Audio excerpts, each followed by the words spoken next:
یہ اللہ تعالیٰ نے ایک آیت میں متقی کی تعریف بیان کی ہے. متقی کسے کہتے ہیں؟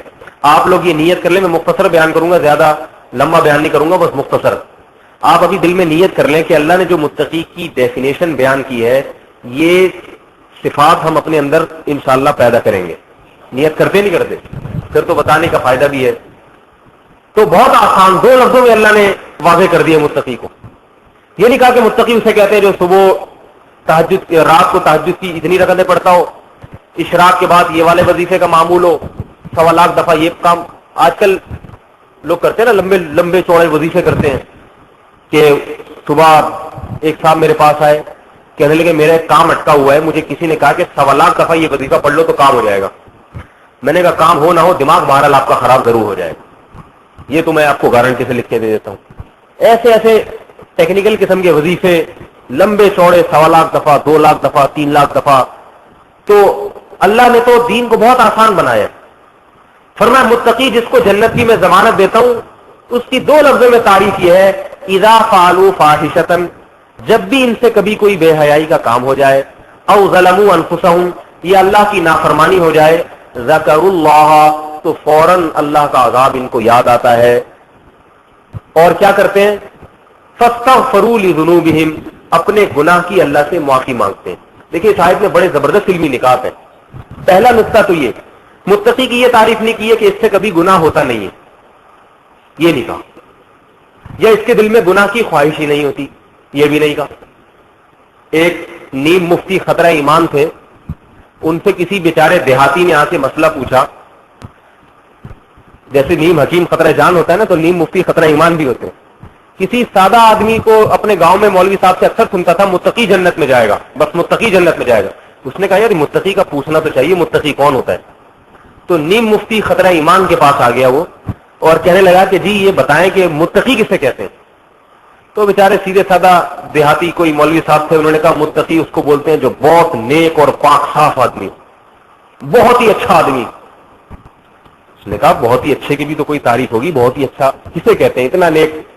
اس نے کہا اتنا نیک, اتنا نیٹ کلین, اتنا دل کا صاف کہ اس کے سامنے سے اگر حسین اور جمیل عورتیں گزر جائیں اس کا نظر اٹھانے کو دل ہی نہیں کرتا. اتنا نیک,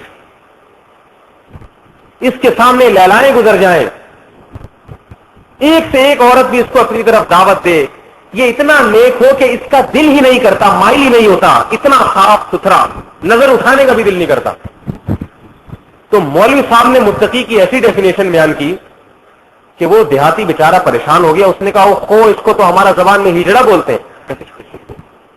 ہجڑا ہوتا ہے جس کا کبھی دل ہی نہیں کرتا نظر اٹھانے کا, نہ کسی حسین چیز کو دیکھنے کا, حسین و جمیل عورتیں گزر جائیں نظر اٹھانے کا دل ہی نہ کرے, وہ تو ہجڑا ہوتا ہے. تو کہتے کیا صرف ہجڑے جنت میں جائیں گے, آدمی جنت میں نہیں جائیں گے کیا؟ تو آج بھی ایک یہی تصور پیدا ہو گیا متقی کا, پرہیزگار. یہ تصور غلط ہے. قرآن یہ نہیں کہہ رہا کہ ان سے کبھی گناہ ہوتا ہی نہیں ہے, یا ان کے دل میں گناہ کے خیالات پیدا نہیں ہوتے. نہ نہ نہ, یہ نہیں ہے. اگر میرے بھائی دل میں گناہ کے خیالات ہی پیدا نہ ہوں, گناہ کا دل کرے ہی نہیں, تو پھر تقویٰ حاصل ہو ہی نہیں سکتا. قرآن کہہ رہا ہے فَأَلْهَمَهَا فُجُورَهَا وَتَقْوَاهَا, ہم نے انسان کو گناہ کا راستہ بھی سکھایا اور تقوی کا راستہ بھی سکھایا. گناہ کا ذکر پہلے ہے, تقوی کا بعد میں ہے. وجہ اس کی یہ ہے کہ جب تک گناہ کی طرف میلان نہیں ہوگا تو گناہ سے بچنے پر تقویٰ اور ثواب بھی نہیں ملے گا. تقویٰ کہتے ہیں, تقویٰ کا معنی ہے بچنا, اور بچنے کا مطلب جہاں پڑنے کا خطرہ ہو. آپ کہتے ہیں نا بھائی بم پھٹا میں بچ نکلا, کہتے ہیں لوگ, کیا مطلب بم میں بھی مر سکتا تھا لیکن بچ گیا, مرنے کا پورا امکان تھا میرا, لیکن آپ یہ نہیں کہتے میں بچ کے آ گیا ہوں. ابھی آپ بیان سنیں اور گھر جائیں میں بچ کے آ گیا ہوں, گھر والے کہیں بھائی کہاں سے بچ کے آ گئے, کہہ رہے میں جان بچا کے آیا ہوں. تو گھر والے کہیں گے بھائی کیا آپ کی جان کو خطرہ تھا وہاں؟ کوئی ظاہر ہے الحمدللہ کوئی خطرہ تو نہیں ہے نا. جب خطرہ نہیں ہوتا تو بچنے کا لفظ بھی استعمال نہیں کیا جاتا. بچنے کا لفظ وہاں کہ جہاں ہلاکت کا خطرہ ہو, کسی چیز میں پڑ جانے کا خطرہ ہو اور آپ بچ جائیں تو آپ کہتے ہیں میں بچ گیا. تو اللہ فرماتے ہیں الہمہا فجورہا, ہم نے انسان کو فجور بھی سکھایا, اس کی رہنمائی بھی کی, بتایا, گناہ کی رغبت بھی اس کے دل میں ڈالی, وتقواہا, اور گناہ سے بچ نکلنا بھی سکھایا اس کو. تو بھائی اگر گناہ کا دل میں خیال ہی پیدا نہ ہو تو گناہ سے بچنے پر متقی بھی نہ بنے انسان, اور نہ اس کو اندھا آدمی اگر نظر کی حفاظت کرتا ہے اس کو ثواب نہیں ملتا. نظر کی حفاظت کا ثواب اس کو ملتا ہے جس کو اللہ نے آنکھیں دی ہیں, جس کا دیکھنے کو دل بھی کرتا ہے, آنکھیں بھی صحیح سالم ہے, نظر کا چشمہ بھی بہت موٹا نہیں لگا ہوا, اس کو آرام سے دیکھ سکتا ہے. ایسا آدمی نظر جھکائے گا تو الہمہا فجورہا, اللہ فرماتے ہم نے تیرے دل میں گناہ کا خیال بھی ڈالا اور تجھے یہ بھی سکھایا کہ گناہ سے بچنے کا بھی ایک راستہ ہے. اب تیری مرضی, تو گناہ کے راستے کو اختیار کر لے یا بچنے کے راستے کو اختیار کر لے. تو اللہ تعالیٰ نے انسان متقی کی کیا تعریف کی؟ یہ نہیں کہا کہ اس کے دل میں گناہ کا خیال نہیں پیدا ہوتا, یہ نہیں کہا کہ ان سے کبھی زندگی میں گناہ ہوتا ہی نہیں ہے. ایسا فولاد کا بنا ہو تو کوئی نہیں ہوگا, بھائی مٹی ہے, لچکدار چیز ہے, نرم چیز ہے, فولاد کا نہیں اللہ نے ہمارے دل کو بنایا کہ اثرات قبول ہی نہ کرے. انسان مٹی کا بنا ہوا ہے, اثرات قبول کرتا ہے. ہاں ایک فرق ہے متقی میں اور غیر متقی میں, جنتی اور جہنمی, کہ الذین اذا فعلوا فاحشۃ, یہ نہیں فرمایا ان فعلوا اگر کبھی ان سے گناہ ہو جائے, نہ اذا جب ان سے خطا ہو جائے گی, اللہ کی نافرمانی ہو جائے, کوئی بےہودگی کا کام ان سے سرزد ہو گیا, تو ذکر اللہ, جو جہنمی ہے, جو اللہ کے نافرمان ہے, وہ اس پر ڈرتے نہیں ہیں, وہ یہ نہیں سوچتے اس کا انجام کیا ہوگا, وہ یہ سمجھتے ہیں کہ اللہ نے ہمیں دنیا میں مزے اڑانے کے لیے پیدا کیا ہے. جس کا میرے بھائی یہ خیال ہے نا کہ اللہ نے مزے اڑانے کے لیے پیدا کیا ہے, وہ بہت بڑا احمق اور بیوقوف ہے. کیونکہ اللہ نے قرآن مجید میں یہ کئی مقامات پر دعویٰ کیا ہے کہ یہ ساری کائنات میں نے انسان کے لیے بنائی ہے. تو میرے بھائی انسان کو مزے اڑانے کے لیے پیدا نہیں کیا, ایسے ہی کہ بس جو چاہے کرو.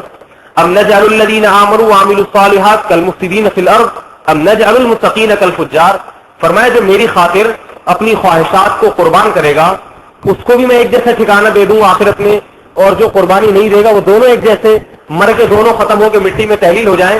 اللہ فرماتے کیا میں ایسا کر سکتا ہوں؟ ما لکم کیف تحکمون, تمہیں کیا ہو گیا, تم کیسی باتیں کرتے ہو, کیسے حکام جاری کرتے ہو میرے بارے میں.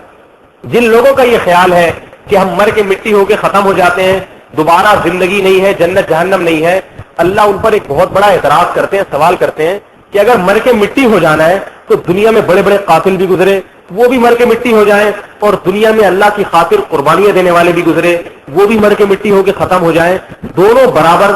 تو یہ کیسا بادشاہ ہے جو نہ قربانیوں کا کسی کو بدلہ دے رہا ہے اور نہ نافرمانیوں کی سزا دے رہا ہے؟ دنیا میں کوئی ایسا بادشاہ دیکھا ہے کہ جو حکومت کی بغاوت کرنے والا اور حکومت کی فرمانبرداری کرنے والا دونوں کو ایک جیسا بدلہ دے؟ دنیا میں کوئی ایسا حاکم نہیں ہے. تو خالق کائنات ایسی دھاندلی کیسے کر سکتا ہے؟ کیسے ہو سکتا ہے؟ ماں باپ کی فرمانبرداری کرنے والا, ماں باپ کی نافرمانی کرنے والا, دونوں کو اللہ ایک جیسا ٹھکانہ دے دے, قبر میں جا کے ختم ہو کے تحلیل, بس اب دوبارہ زندگی نہیں ہے, ایسا کیسے ممکن ہے؟ اللہ فرماتے ہیں ما لکم, تمہیں کیا ہو گیا. کیسا عجیب انداز ہے قرآن کا, ما لکم, تمہیں کیا ہو گیا. آج کل قرآن بس قرآن خوانیوں میں مردوں پہ پڑھنے کے لیے رہ گیا ہے.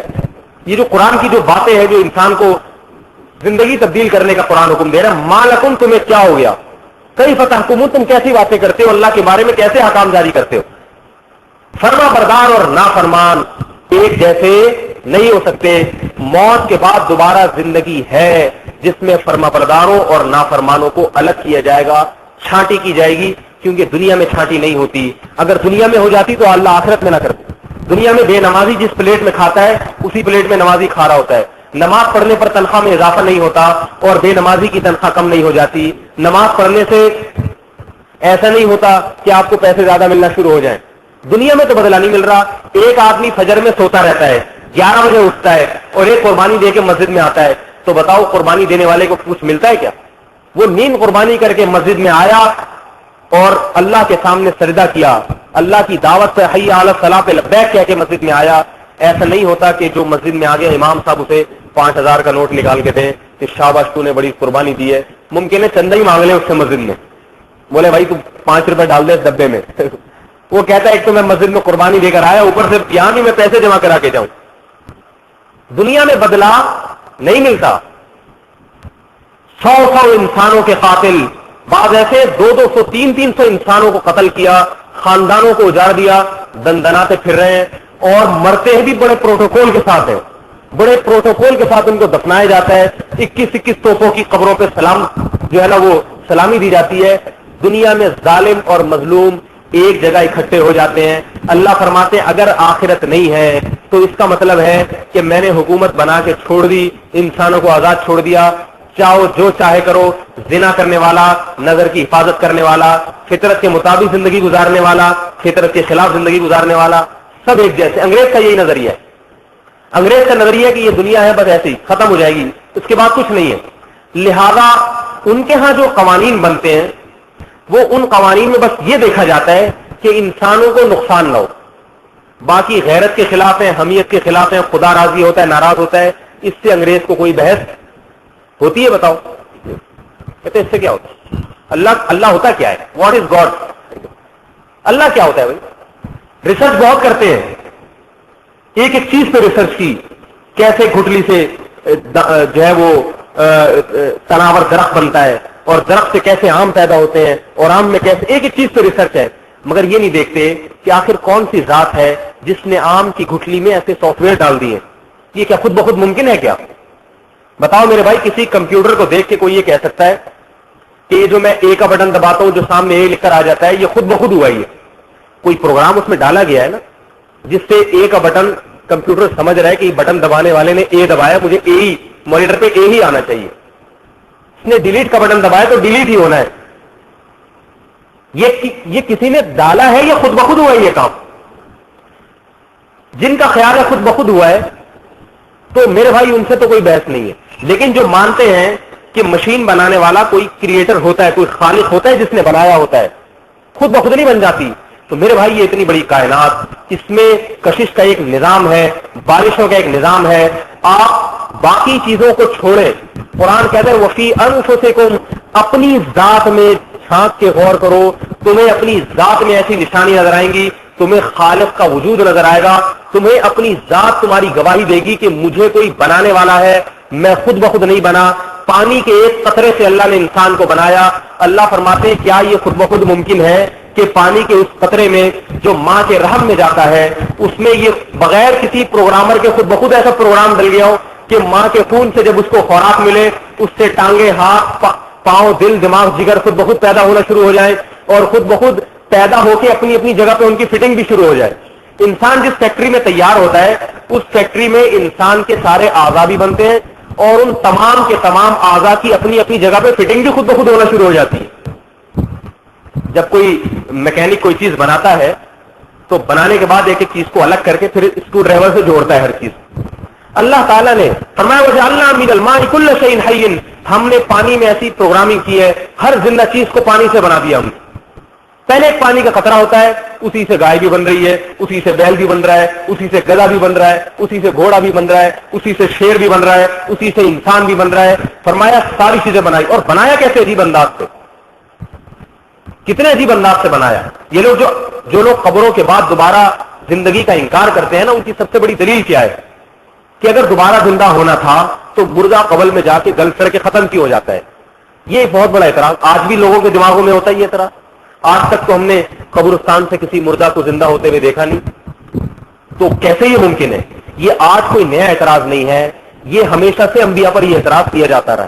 فاتو بآبائنا ان کنتم صادقین، جتنی قوموں کا انبیاء نے کہا کہ تم مر کے دوبارہ زندہ ہوگے، ہر قوم نے یہ کہا کہ ہمارے باپ دادا اذا متنا وکنا ترابا، بھلا جب ہم مٹی ہو جاتے ہیں، مر کے بوسیدہ ہڈیاں ہو جاتے ہیں، انا لمبعوثون، پھر ہم زندہ کیے جائیں گے. او آباؤنا الاولون، ہزاروں سال سے ہمارے باپ دادے قبروں میں ختم ہو گئے، فنا ہو گئے، ان کو بھی زندہ کیا جائے گا.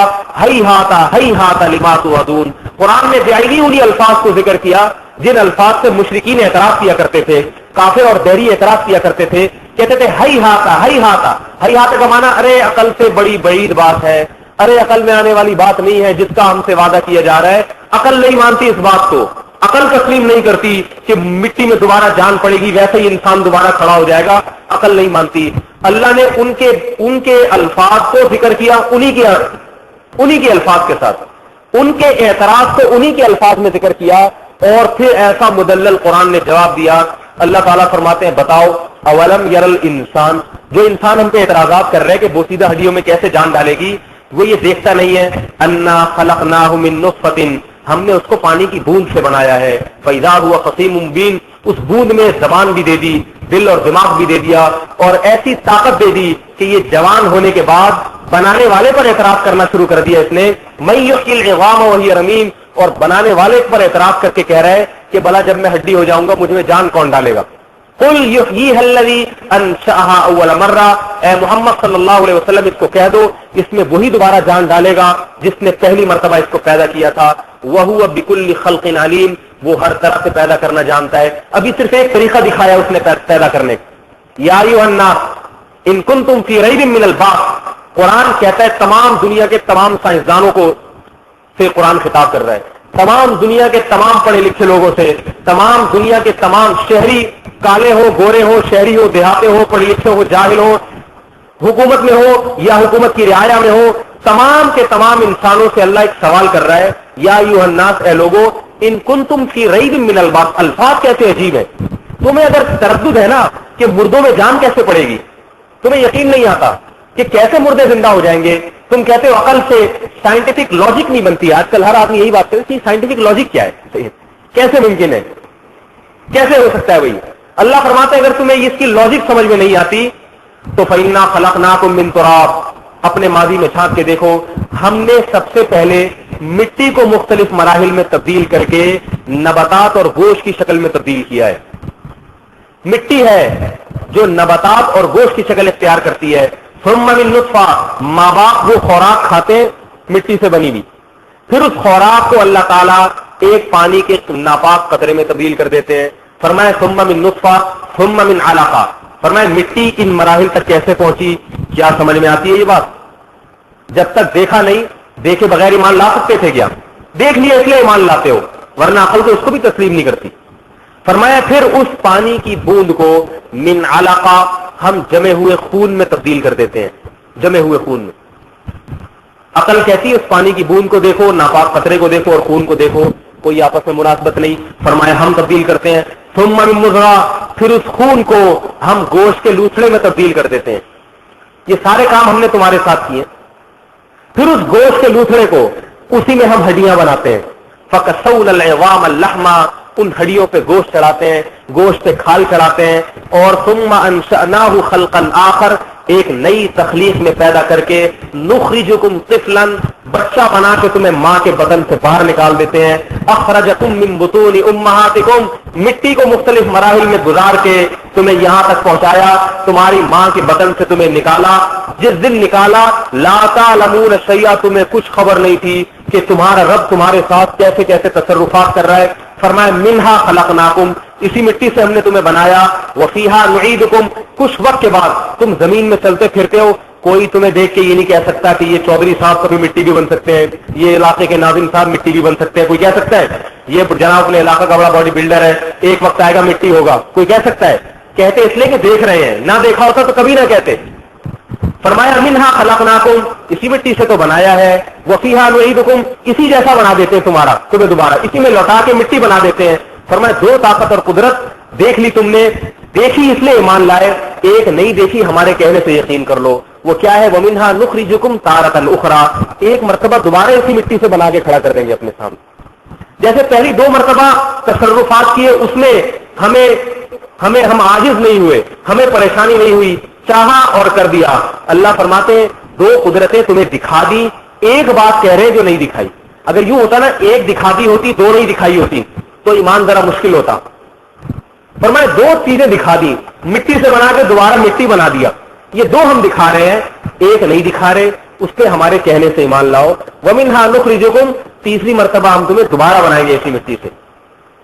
اور اللہ فرماتے ہیں اگر نہیں بنائیں گے، دوبارہ نہیں بنائیں گے تو اس کا مطلب ہے تمہارا حساب و کتاب نہیں ہے، اور اس کا مطلب پھر یہ ہے کہ اللہ نے تمہیں ایسے ہی پیدا کر کے چھوڑ دیا، ظالم مظلوم برابر، نافرمان فرما بردار برابر۔ اللہ فرماتے ہیں دنیا کی کوئی حکومت ایسا نہیں کر سکتی، تم میرے بارے میں یہ نظریہ تمہارا کیوں ہے؟ مالکم کیف تحکمون، تم کیا میرے بارے میں تم یہ نظریہ کیسے رکھتے ہو؟ تو میرے بھائی جس کا یہ خیال ہے کہ ہمیں اللہ نے صرف اور صرف مزے اڑانے کے لیے پیدا کیا ہے تو وہ بہت بڑی بھول میں ہے۔ مزے اڑانے کے لیے پیدا نہیں کیا، یہ مزے ہم نے دیے ہی آزمائش کے لیے۔ ان مزوں میں بہت سے مزے ایسے جو حاصل کرنے کی اجازت اور بہت سو کی پابندی، جیسے آدم علیہ السلام کو جنت میں رکھا، کہا سب کچھ حلال ہے بس یہ نہیں کرنا۔ تو اللہ نے میرے بھائی ہمارے لیے جو دنیا بنائی ہے اس میں بہت ساری چیزیں حلال رکھی ہیں، اتنی ساری چیزیں حلال ہیں جن کو گنا نہیں جا سکتا۔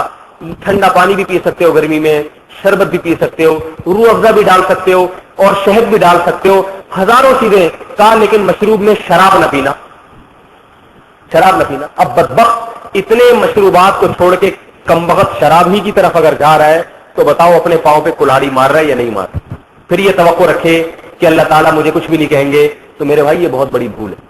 حلال رغبت, اللہ نے مرد کے دل میں عورت کی رغبت رکھی, عورت کے دل میں مرد کی رغبت رکھی, بنایا اللہ نے دونوں کا مزاج ایسا بنایا, تو پابندی نہیں لگائی کہ ساری زندگی آپس میں نہ ملے. فرمایا نہیں جب بالغ ہو جاؤ انکحوا الایاما, جو بے نکاحی ہیں ان کا نکاح کر دیا کرو, حلال طرح سے خواہش کو پورا کرو.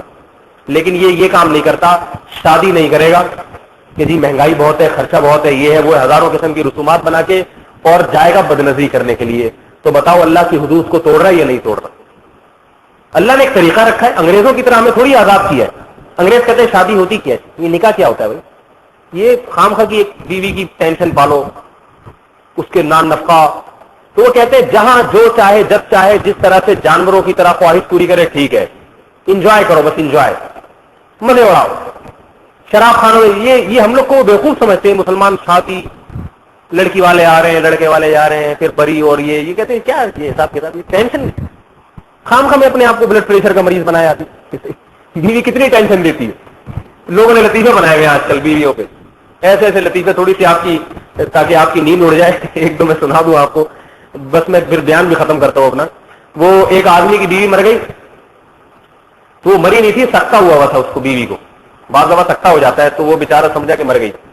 اب وہ جنازہ کی کندھا دے کے جانے جنازے کی چارپائی کو, تو ایک راستے میں کھمبا آیا, کھمبے سے ٹکر ہو گئی جنازے کی چارپائی کی, تو بیوی اٹھ سے بیٹھ گئی. سکتا تھا وہ, ٹکر لگی, سکتا صحیح ہو گئی. خیر یہ بیچارہ گھر آ گیا.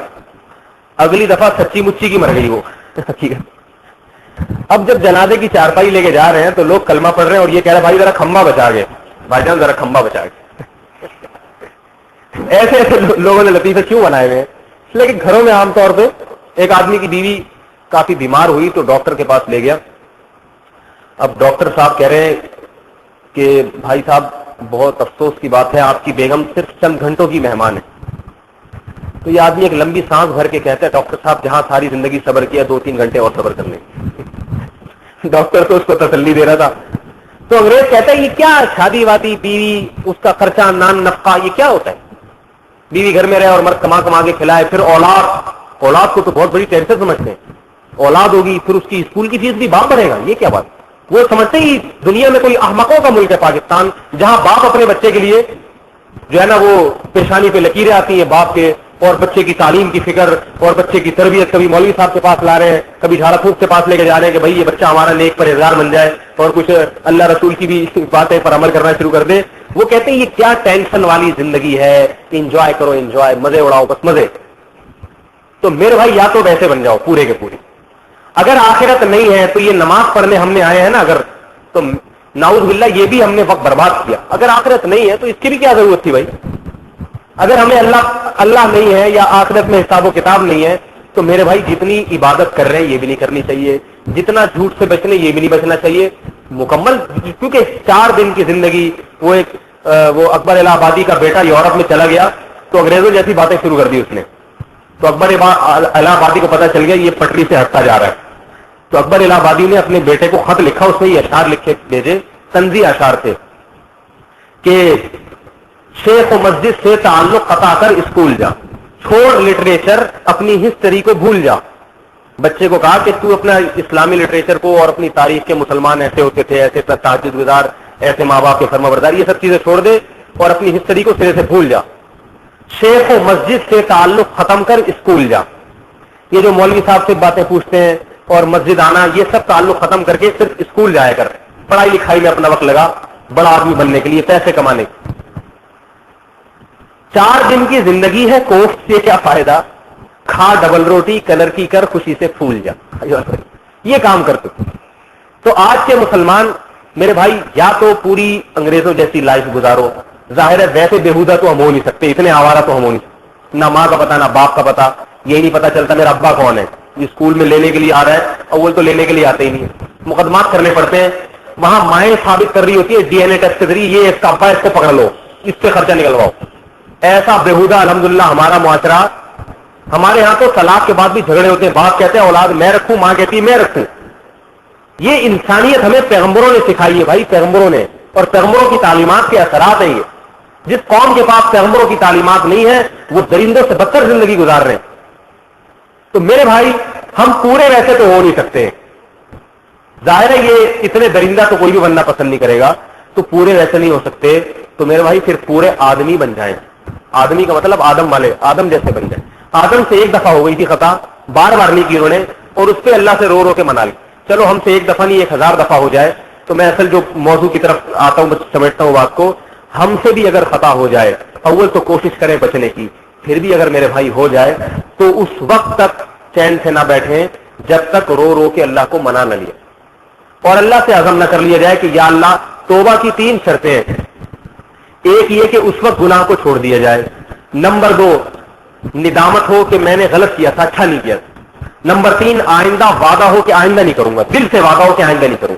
یہ 3 شرطیں اگر پائی جائیں تو حدیث میں آتا ہے کہ انسان کے گناہ زمین اور آسمان اگر بھر بھی جائیں گناہوں سے، ان 3 شرطوں کے ساتھ اگر کوئی توبہ کرتا ہے اللہ فرماتے ہیں میں اس کی توبہ قبول کر کے اس کے گناہوں کو معاف کرتا ہوں، ولا ابالی، اور کسی کی پرواہ نہیں کرتا. کہ کوئی کہے اللہ اتنے سارے گناہ کی ایک دفعہ توبہ کی سارے معاف کرتی، یہ کیا ہو گیا؟ تھوڑا سا تو کچھ تنبیہ ہونی چاہیے تھی. الفاظ کہتے ہیں لا ابالی، مجھے کسی کی پرواہ نہیں. آج بھی اردو میں کہتے ہیں نا فلاں بڑا لا ابالی آدمی ہے. لا ابالی کہتے ہیں تو کسی کا ہوش نہیں، کسی کی پرواہ نہیں، اپنی دھن میں مست رہتا ہے.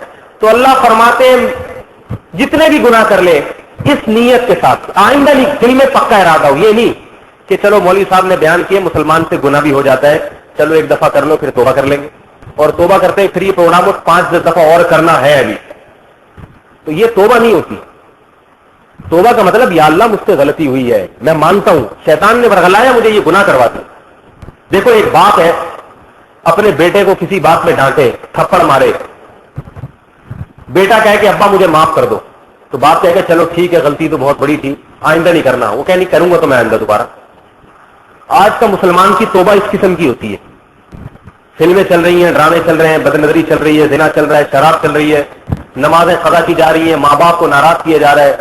آج ماں باپ کی نافرمانی کو تو کچھ سمجھتے نہیں. نافرمانی باپ کے سامنے اونچی آواز سے بات کرنا میرے بھائی یہ بہت بڑا جرم ہے، یہ قابل معافی جرم نہیں ہے. باپ معاف کر دے گا، اللہ نہیں معاف کرے گا. ولا تقل لهما اف، قرآن کہہ رہے ہیں ان کے سامنے اف نہ کرو.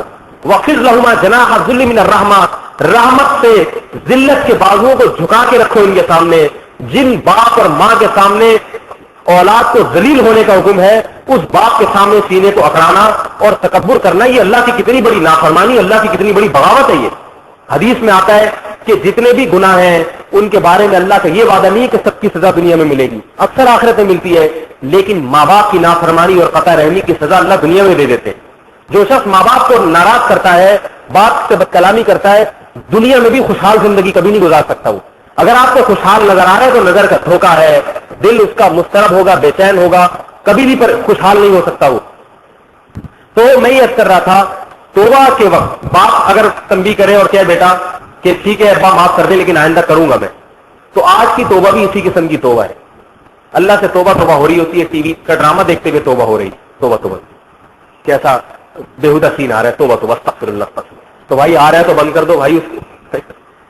تو میرے بھائی یہ والی توبہ نہیں، ایسی توبہ تو شیطان بھی کرنے کو تیار ہے. کہتے ہیں ایک دفعہ کسی نے شیطان سے کہا، شیطان نے کسی سے پوچھا کہ میں اگر توبہ کروں تو توبہ قبول ہو جائے گی میری؟ تو بزرگ نے کہا آج تو بڑے اچھے خیالات آ رہے ہیں شیطان صاحب کو. تو انہوں نے مسئلہ بتایا کہ ہاں بھائی توبہ تیری بھی قبول ہو جائے گی، توبہ کا دروازہ تو ہر ایک کے لیے کھلا ہوا ہے، آج تو توبہ کر لے. شیطان نے کہا اچھا توبہ کا طریقہ کیا؟ بزرگ نے کہا توبہ کا طریقہ یہ کہ اللہ نے کہا تھا آدم کو سجدہ کر، اب آدم تو نہیں ہے لیکن چل ان کی قبر کو جا کے سجدہ کر لے. شیطان نے کہا یہ تو نہیں ہو سکتا، پہلے زندہ سے میں نے نہیں کیا، اب قبر میں چلے گئے، اب کیسے کروں گا؟ یہ اس کے علاوہ کوئی بتاؤ. تو بھائی جو غلطی کی ہے اس سے تو معافی مانگو. پھر وہ اللہ کی رحمت کہ اتنے سال جو شیطان غلطی پہ ڈٹا رہا، اتنوں کو مروا دیا، جہنم میں پھینکوا دیا، اللہ سب معاف کر دیں گے. لیکن اب آدم کو نہیں تو قبر کو جا کے کر لو. شیطان کے لیے سجدہ نہیں ہو سکتا. تو ہم بھی یہ کہتے ہیں کہ بھائی گناہ نہیں چھوڑ سکتے ہم، وہ تو کریں گے. ڈرامے فلمیں چلتے رہیں گے، نمازیں قضا ہوتی رہیں گی، بد نظری اسی اسپیڈ سے چلتی رہے گی جس طرح سے پہلے چل رہی ہے، ان میں نہ کوئی کمی آئے گی نہ کمی کرنے کا ارادہ ہے. تو اس کو میرے بھائی توبہ کہتے ہی نہیں. توبہ کا مطلب آئندہ کے لیے عزم کہ آئندہ نہیں کروں گا. ہاں ایک چھوٹ اللہ نے اس میں رکھ دی ہے, آپ نے عزم تو کر لیا کہ نہیں کروں گا, عزم تو کر لیا, لیکن بعد میں یہ عزم اگر ٹوٹ جائے تو یہ توبہ کے منافی نہیں ہے.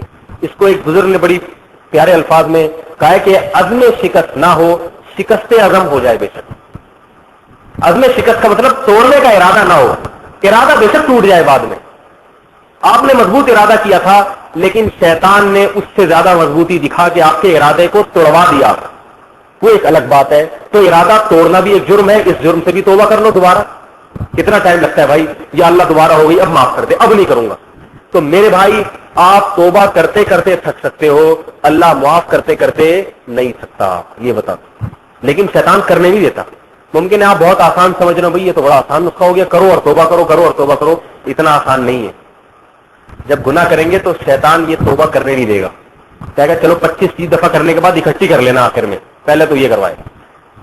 وہ پتہ ہے کیا کرواتا ہے شیطان, کہتا ہے ابھی توبہ کا دروازہ تو کھلا ہوا ہے نا, تو کیا بار بار 70-80 دفعہ توبہ ہوگی, ایسا کر تسلی کے ساتھ خوب مزے اڑا, یاشی کر.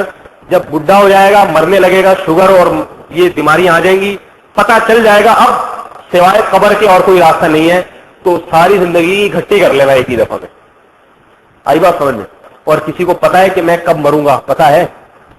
اگر ہم اور آپ کو پتا چل جائے گا نا 10 سال کے بعد مرنا ہے, پھر ٹھیک ہے آپ آخری سال میں کر لینا. پتا کسی کو نہیں ہے بھائی, اور کراچی میں تو ویسے ہی پتا نہیں ہے. کسی بھی وقت کچھ بھی ہو سکتا ہے, کچھ پتہ نہیں چلتا. بندہ گیا تھا, کہاں سے ملے, کب کدھر دھماکہ ہو, کچھ پتہ نہیں چلتا. کون کر رہا ہے, کس پہ ہو رہا ہے, مارنے والے کا ہدف کیا تھا, نیت کیا تھی, مارنے والا کون تھا. خود ہی لوگوں نے خود دھماکے سے اپنے آپ کو خودکش حملے تو مذاق بن گئے. ذرا سا کہیں ایک کسی نے لطیفہ بنایا خودکش حملے پہ کہ ایک آدمی کو کسی نے سکھایا کہ خودکش حملہ کرتے ہی سیدھا جنت میں جاؤ گے. وہ چلا گیا, چلو بھائی سیدھا جنت ملتی ہے. وہ گیا, فدائی حملہ کیا, اللہ کی قدرت, مرا نہیں, بے ہوش ہو گیا. وہ بعض دفعہ بچ جاتا ہے. پولیس والے اٹھا کے لے گئے اس کو ہسپتال. اب جب اس کو ہوش آیا تو کالی ایک نرس کھڑی ہوئی تھی اس کے سامنے. اس کے تصور میں بھی نہیں کہ میں بے ہوش ہوا ہوں. اس کی جب آنکھ کھلی وہ سمجھ رہا شاید میں پہنچ گیا جہاں پہنچانا تھا اللہ نے. تو کالی نرس کھڑی ہوئی ہے, تو اس کی کلائی پکڑ کے کہتا ہے باقی ہو رہے کدھر ہے. یہ تو میری سمجھ میں نہیں آ رہی, باقی لے کر آؤ. پولیس والوں کا بھی تجھے بتاتے ہیں باقی ہو رہے کا. تو میرے بھائی موت کا تو کچھ بھی پتہ نہیں ہے, کس وقت آئے, کیسے آئے. تو توبہ کو مؤخر کرنے والا احمق اور بیوقوف ہے.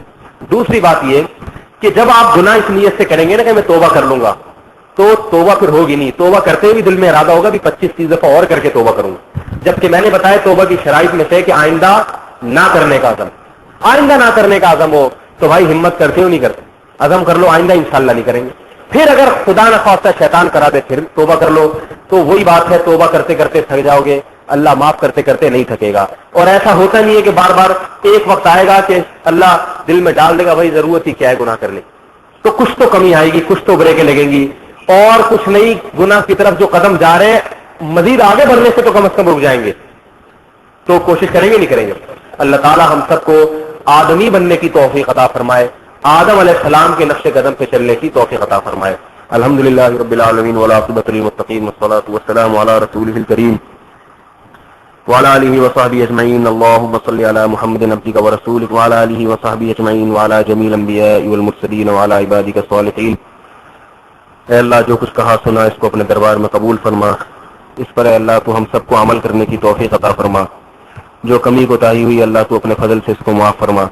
اے اللہ ہم سب کو توبہ کرنے والوں میں شامل فرما. اے اللہ ہماری موت اس حال میں نہ آئے کہ ہم توبہ کی حالت میں نہ ہو. اے اللہ توبہ کے ذریعے تو ہمارے سب گناہوں کو معاف کر دے. اے اللہ اس معافی کی حالت میں ہماری موت واقع ہو, اسلام کی حالت میں ہماری موت واقع ہو, تیری فرمانبرداری کی حالت میں ہماری موت واقع ہو. اے اللہ جو بیمار ہیں ان کو شفا عطا فرما, جو رزق کی تنگی کا شکار ہے اللہ تو ان کی رزق کی تنگی کو دور فرما. اللہم انا نسألک من خیر ما سألک منہ نبیک محمد صلی اللہ علیہ وسلم ونعوذ بک من شر ما استعاذک منہ نبیک محمد صلی اللہ علیہ وسلم. انت المستعان وعلیک البلاغ ولا حول ولا قوة الا باللہ. اے اللہ ملک میں امن پیدا فرما. اے اللہ جو ملک میں قتل و غارت مچی ہوئی ہے اللہ تو اپنے فضل و کرم سے اس فساد کو ہم سے دور فرما. اے اللہ جو فساد مچانے والے ہیں اللہ تو اپنے فضل سے ان کو ہدایت عطا فرما. اگر ہدایت کے قابل نہیں ہے تو اللہ ان کو تباہ و برباد فرما. اے اللہ ملک کی حفاظت فرما، اندرونی شر سے بھی بیرونی شر سے بھی۔ اے اللہ مسلمان جہاں کہیں کمزور ہیں ضعیف ہیں ان کی مدد فرما۔ ربنا آتنا فی الدنیا حسنہ وفی الآخرۃ حسنہ وقنا عذاب النار۔ صلی اللہ تعالی علی خیر خلقہ محمد وعلی آلہ وصحبہ اجمعین برحمتک یا ارحم الراحمین۔ درسقرآن.com آپ کے لیے پیش کرتا ہے تفسیر قرآن مولانا اسلم شیخو پوری صاحب کی آواز میں۔ اور اللہ کہتا ہے یاد کرنے کے لیے آسان، پڑھنے کے لیے آسان اور سمجھنے کے لیے آسان۔ اس کے علاوہ اس مقبول ویب سائٹ پر آپ سنیے معروف عالم دین کے اصلاحی بیانات۔ تو اسلام کا نظریہ یہ ہے انا للہ و انا الیہ راجعون۔ حمد و نعت، بچوں کے لیے اصلاحی کہانیاں اور بہت کچھ۔